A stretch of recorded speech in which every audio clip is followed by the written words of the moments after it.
ಆತ್ಮೀಯರೇ ಎಲ್ಲರಿಗೂ ನಮಸ್ಕಾರ. ಇವತ್ತಿನ ಒಂದು ವಿಡಿಯೋದ ಒಂದು ಮೆಡಿಸಿನ್ ಬಂದುಬಿಟ್ಟು ಒಂದು ಅರಿಸ್ಟೋಝೈಮ್ ಲಿಕ್ವಿಡ್ ಅನ್ನುವಂಥ ಒಂದು ಸಿರಪ್ಪಿನ ಬಗ್ಗೆ ಮಾಹಿತಿಯನ್ನು ತಿಳಿಸ್ಕೊಡ್ತಾ ಹೋಗ್ತೇನೆ ಸ್ನೇಹಿತರೆ. ಸೊ ಅರಿಸ್ಟೋಝೈಮ್ ಸಿರಪ್ ಲಿಕ್ವಿಡ್ ಈ ರೀತಿ ನಿಮಗೆ ನೋಡಲಿಕ್ಕೆ ಸಿಗುತ್ತೆ. ಅಂದರೆ ಇದರ ಪ್ಯಾಕೇಜಿಂಗ್ ಬಂದುಬಿಟ್ಟು ನಿಮಗೆ 200 ml ಸಿಗುತ್ತೆ ಸ್ನೇಹಿತರೆ. ಸೊ 200 ml ಇದರ ಒಂದು ಅಂದರೆ ಪ್ಯಾಕೇಜಿಂಗ್ ಆಗಿರುತ್ತೆ.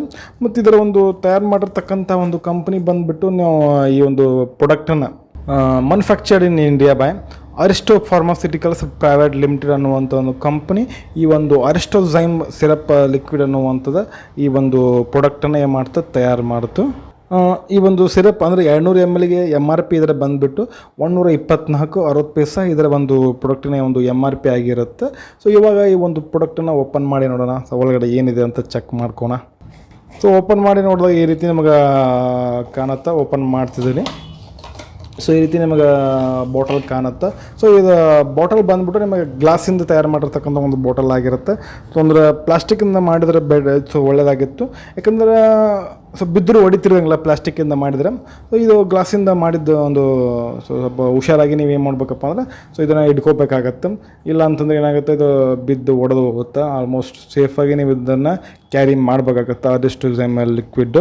ಮತ್ತು ಇದರಲ್ಲಿರುವಂಥ ಒಂದು ಇನ್ಗ್ರೀಡಿಯೆಂಟ್ಸ್ ಕಂಟೆಂಟ್ ಬಂದುಬಿಟ್ಟು ಹೇಳಿದ್ರೆ ಸೊ ಇದರಲ್ಲಿ ಇನ್ಗ್ರೀಡಿಯೆಂಟ್ ಬಂದುಬಿಟ್ಟು ನಿಮಗೆ ಕಾಂಪೋಸಿಷನ್ ನಿಮಗೆ 5 mlಗೆ ಅಂದರೆ 5 ml ಕನ್ಸ್ಯೂಮ್ ಮಾಡಿದಾಗ ನಿಮಗೆ ಡೈಟೇಸ್ 50 mg ಸಿಗುತ್ತೆ ಮತ್ತು ಪೆಪ್ಸಿನ್ ಬಂದು 10 mg ಸಿಗುತ್ತೆ.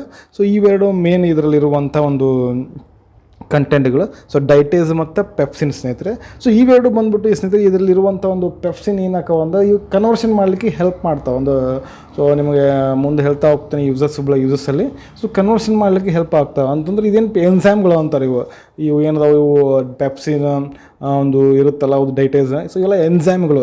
ಸೊ ಎನ್ಸೈಮ್ ಏನು ಮಾಡ್ತಾವಪ್ಪ ಅಂತಂದ್ರೆ ಪ್ರೋಟೀನನ್ನು ಇವು ಬ್ರೇಕ್ ಡೌನ್ ಮಾಡೋದ್ರಿಂದ ಏನಾಗುತ್ತೆ ಅಂತಂದ್ರೆ ಸೊ ನಮಗೆ ಡೈಜೆಷನ್ ಇಂಪ್ರೂವ್ ಆಗ್ತದೆ.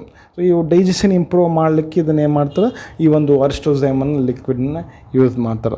ಮತ್ತು ಈಗ ಇದರ ಒಂದು ಬೆನಿಫಿಟ್ಸನ್ನು ತಿಳ್ಕೊತಾ ಹೋಗೋಣ ಸ್ನೇಹಿತರೆ.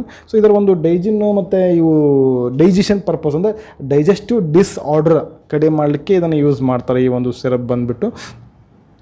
ಡೈಜೆಸ್ಟಿವ್ ಡಿಸ್ಆರ್ಡರ್ಸ್ ಅಂತಂದರೆ ಯಾವ್ಯಾವ ಅಂತಂದರೆ ಈ ಗ್ಯಾಸ್ ಆಗ್ತಿರ್ತದೆ, ಮತ್ತು ಎಸಿಡಿಟಿ, ಮತ್ತು ಹಾರ್ಟ್ ಬರ್ನ್, ಎದೆ ಉರಿ, ಮತ್ತು ಈ ವಾಮಿಟಿಂಗ್, ನಜಿಯಾ, ಮತ್ತು ಫ್ಲ್ಯಾಟುಲೆನ್ಸ್. ಸೊ ಈ ರೀತಿಯಾಗಿ ಏನಾಗ್ತದೆ ಅಂದರೆ ಈ ಒಂದು ಡಿಸ್ಆರ್ಡರ್ಗಳು ಏನಾಗ್ತದೆ ನಿಮಗೆ ಕಾಣ್ತಿರ್ತಾವೆ. ಅಂದರೆ ಇವು ಆಗ್ತಿರ್ತದೆ ನಿಮ್ಮ ಒಂದು ಸ್ಟಮಕ್ಕಲ್ಲಿ.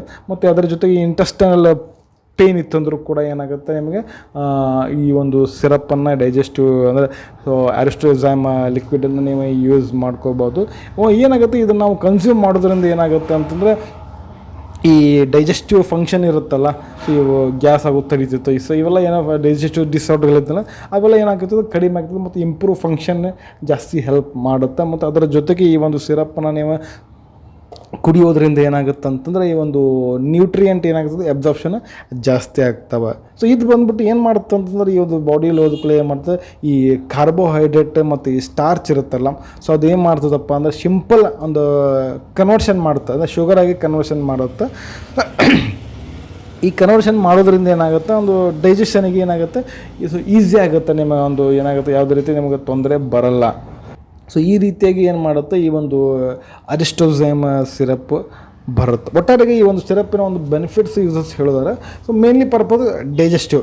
ಸೊ ಡೈಜೆಸ್ಟಿವ್ ನಿಮಗೇನು ಪ್ರಾಬ್ಲಮ್ ಇತ್ತಂದ್ರೂ ಸಹ ಈ ಒಂದು ಸಿರಪ್ ನೀವು ಯೂಸ್ ಮಾಡೋದ್ರಿಂದ ಏನಾಗುತ್ತೆ, ಕಡಿಮೆ ಆಗ್ತದೆ ಅಂತ ಹೇಳೋ ಸ್ನೇಹಿತರೆ.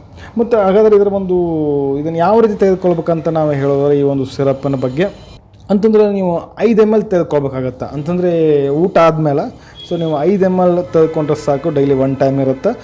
ಇನ್ ಕೇಸ್ ನೀವು ಚಿಲ್ಡ್ರನ್ಸ್ ಅದು ಕೊಡ್ಬೋದು, ಆದರೆ ಹಾಫ್ ಡೋಸ್ ಕೊಡಬೇಕಾಗತ್ತೆ. ಅಂದರೆ 2.5 ml ನೀವು ಮಕ್ಕಳಿಗೆ ಕೊಡಬೇಕಾಗತ್ತೆ.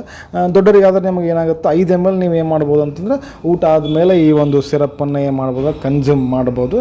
ಮತ್ತು ಇದರ ಈ ಒಂದು ಸಿರಪ್ಪಿನ ಒಂದು ಸ್ಟೋರೇಜ್ ಕಂಡೀಷನ್ ಬಂದುಬಿಟ್ಟು ಸ್ಟೋರೇಜ್ ಬಂದುಬಿಟ್ಟು ಇದು ಕೂಲ್ ಆ್ಯಂಡ್ ಡ್ರೈ ಪ್ಲೇಸಲ್ಲಿ ಇಡಬೇಕಾಗತ್ತೆ. ಮತ್ತು ಈ ಪ್ರಿಕಾಷನ್ಸ್, ವಾರ್ನಿಂಗ್ಸ್, ಟಿಪ್ಸನ್ನು ಹೇಳಿದಾದ್ರೆ ಸೊ ಇದು ಮಕ್ಕಳಿಂದ ಈ ಒಂದು ಸಿರಪ್ಪನ್ನು ನೀವು ದೂರ ಇಡಬೇಕಾಗತ್ತೆ. ಮತ್ತು ಈ ಒಂದು ಓಪನ್ ಮಾಡಿದ್ಕೊಳ್ಳಿ ಅಂದರೆ ಈ ಒಂದು ಸಿರಪ್ಪನ್ನು ನೀವು ಓಪನ್ ಮಾಡಿರ್ತಾರಲ್ಲ, ಸೊ ಚೆನ್ನಾಗಿ ನೀವು ಟೈಟ್ಲಿ ಮತ್ತು ಏನು ಮಾಡ್ಬೇಕಾಗಂದ್ರೆ ಚೆನ್ನಾಗಿ ಟೈಟ್ಲಿ ಕ್ಲೋಸನ್ನು ಮಾಡಬೇಕಾಗತ್ತೆ ಈ ಒಂದು ಸಿರಪ್. ನೆಕ್ಸ್ಟ್ ಇದನ್ನು ಪ್ರತಿ ಸಲ ಯೂಸ್ ಮಾಡಬೇಕಾದ್ರೆ ಶೇಕ್ ವೆಲ್ ಬಿಫೋರ್ ಯೂಸನ್ನು ನೀವು ಮಾಡಬೇಕಾಗತ್ತೆ ಸ್ನೇಹಿತರೆ. ಸೊ ಇದಾಗಿತ್ತು ಇವತ್ತಿನ ಒಂದು ವಿಡಿಯೋ. ಈ ಒಂದು ವಿಡಿಯೋ ನಮಗೆ ಹೆಂಗೆ ಅನ್ನಿಸ್ತು ಅಂತ ಕಮೆಂಟ್ ಮಾಡಿ. ವಿಡಿಯೋ ಇಷ್ಟ ಆತಂದ್ರೆ ಒಂದು ಲೈಕ್ ಮಾಡಿರಿ, ಆದಷ್ಟೊಂದು ವಿಡಿಯೋನ ಶೇರ್ ಮಾಡಿರಿ. ಮತ್ತೆ ಮತ್ತೊಂದರಲ್ಲಿ ಮತ್ತೆ ಸಿಗ್ತೀನಿ. ಅಲ್ಲಿವರೆಗೂ bye bye. Thanks for watching. ಆರೋಗ್ಯ ನಮ್ಮ ಕೈಯಲ್ಲಿ.